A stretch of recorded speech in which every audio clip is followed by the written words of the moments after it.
Magandang araw po. Bali ngayon po ay gagawa tayo ng 12 volts electric fan pang solar. Ito na po yung request ninyo, Sir Ed. Gagawa na po tayo para pwede nyo po itong gayahin. Ito po ay pagawa po ng ating kapitbahay dito. Kaya ito po ay a-assembly na po natin. Ito po ay wall fan. Di balit binaklas ko na po yung motor. Kaya ito po ay ating gagawin. Ito po yung 1, 2, 3. Yung red, white at sa kulay blue. Ito po yung 1, 2, 3 na nakalagay sa motor ng ating electric fan. Tapos ito naman po yung wire na to, yung plug natin. Ito naman po yung kapag binaklas nyo po, ito po yung makikita ninyo yung line 1 at saka line 2 na diretso na po ito sa kuryente. Pero hindi po ito sa kuryente. Ito po ay gagamitin natin pang solar. Kaya ito po bubuuhin na po natin. Ito po yung motor ng electric, ng pang 12 volts electric fan. Nilagyan ko na po siya ng wire. Kinabit ko na po. At a-assembly na po natin.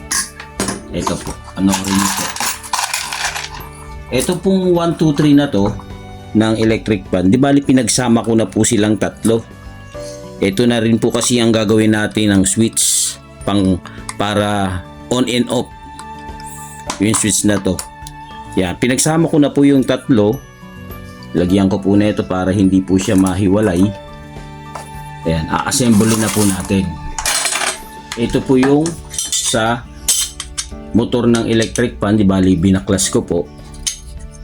Ito po yung pinaka housing niya. Ito lang po yung ating gagamitin.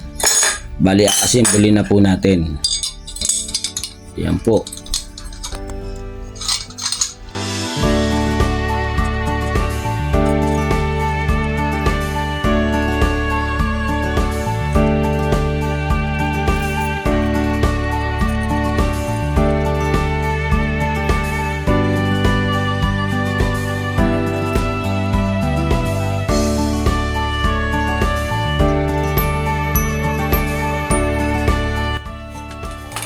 Dapat po ay naka-align po siya para hindi po siya na iipit yung pinaka-ehe ng ating gagawing 12 volts electric fan. Dapat po siya ay maluwag. Nakakalaro-laro po yung pinaka-ehe niya. Ito lang po yung medyo mahirap dito yung magsisentro.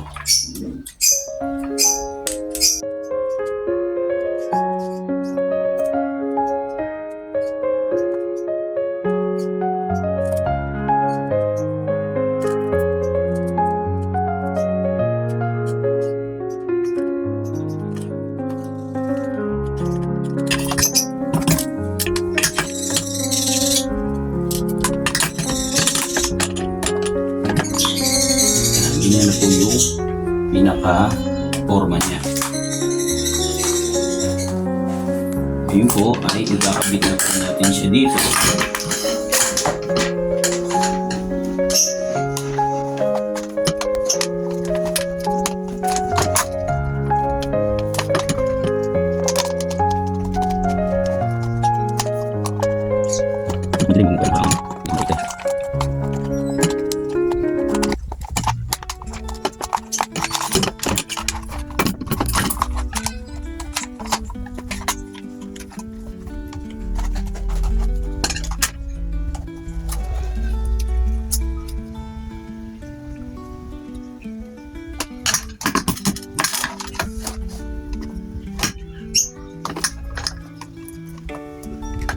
Ito yung lalagyan natin para hindi siya mahila.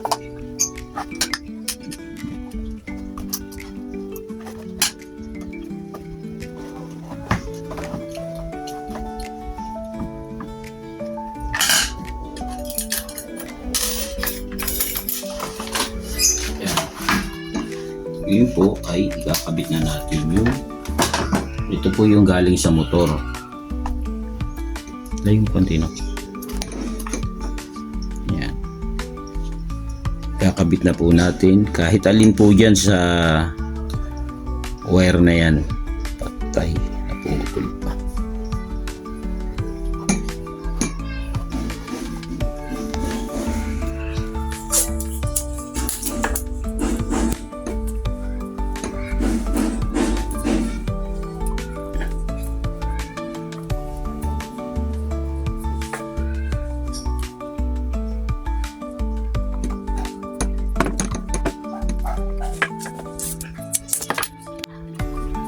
Ito na po yung request nyo, Sir Ed. Sana mapanood nyo po.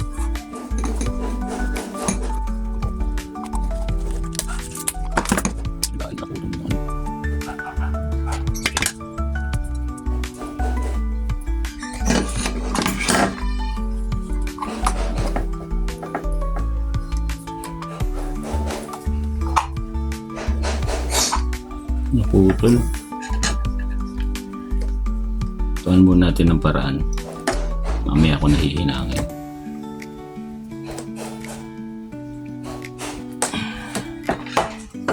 Ayan.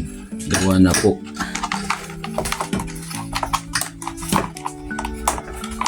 Bali, tatakpan na po natin siya.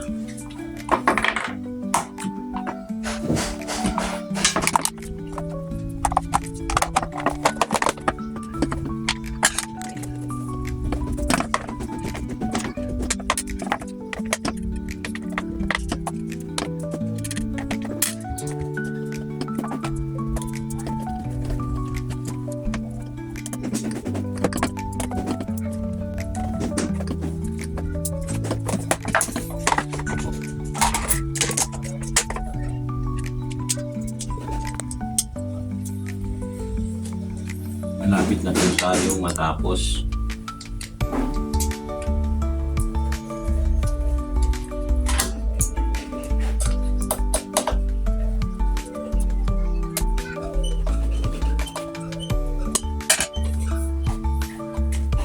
Ito po, kapag naglilinis po kayo ng electric fan, madali na lang po ito magbuo para sa inyo.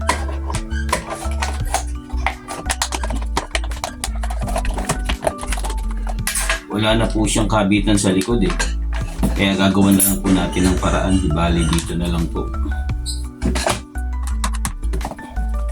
para maganda po siya tignan, may cover. Ito ay improvise na lang kasi kulang yung pyesa na nakuha natin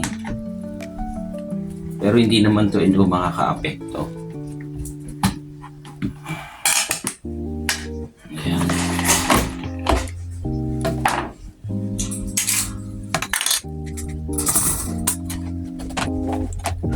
Pagkatapos po nito ay itetest din natin. Parang linis lang tayo ng electric fan ito.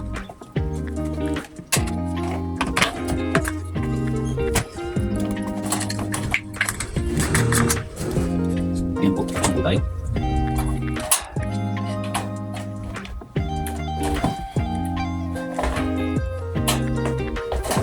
Ayan po yung wall fan natin. Una po siya, ngayon po ay pagaganahin natin. Ayan. Hindi po natin siya pwedeng isaksak sa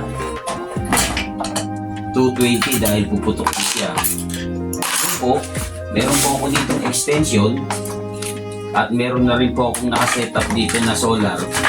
Sets up tayong ginawang solar set up. Ito po di bali 12 volts po ito. Dito po natin siya ititest. Sasaksak ko po ito. Extension po.